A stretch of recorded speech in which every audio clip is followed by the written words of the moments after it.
How'd that TV get excited? Well, It's a mistake. speaking of misfortune, well, we actually, Don Imus is responsible for it, quite frankly. He had the 3-hour slot in the morning. His radio show was simulcast. He actually did it in a studio on MSNBC, his radio show. So he was on from 6 to 9. Late April of 2007, he made some comment or another about a basketball team, I don't quite remember. And it took them a couple days before they fired him.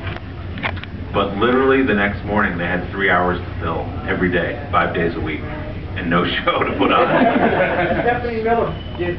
She filled in, yep. Stephanie Miller. David Gregory did it. They went through a rotation. Stephanie Miller, David Gregory, Smirkanish, yeah. Jim Kramer did it. I mean, anybody who worked for NBC. If you were walking down the hallway, hey, what are you doing?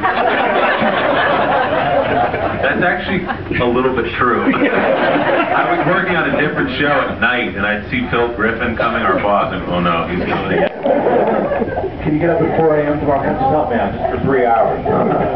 So it was kind of a trial and error for a while. It was like auditions, and Joe had a concept of the show. He had a plan in mind. He was the one who wanted to do it. He was pushing for it. But I knew Joe a little bit. I did some spots for Scarborough Country, your favorite show. So I knew him a little bit, so he asked me if I'd come sit with them a couple days, and then he brought in Nika, who at the time was she'd been at CBS for a long time, 60 Minutes, filling on the evening news, very high-profile stuff, and she left and went home with her kids for a while, and so she was just doing fill-in, late-night, 1-minute cut-ins on Scarborough Country, and she did it with a little sass that Joe liked.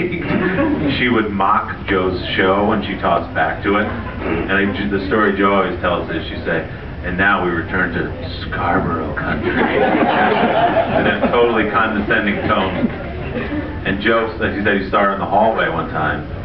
And he said, you must really hate my show, the way you said that. And she said, how can I hate a show I've never seen? I don't watch your terrible show. And Joe's like, I liked it. I like her.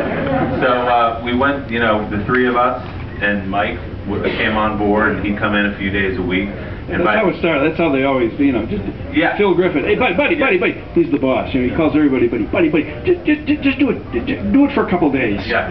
This is like almost 3 years ago. 3 years ago. Yeah. So I guess by the end of that summer, that happened in April. By August, September, they kind of settled on us, and it was the three of us, but it was just, we fell together. I mean, it wasn't like the three of us were a package deal who decided we were going to do it. Joe definitely led it and kind of picked his team, I guess.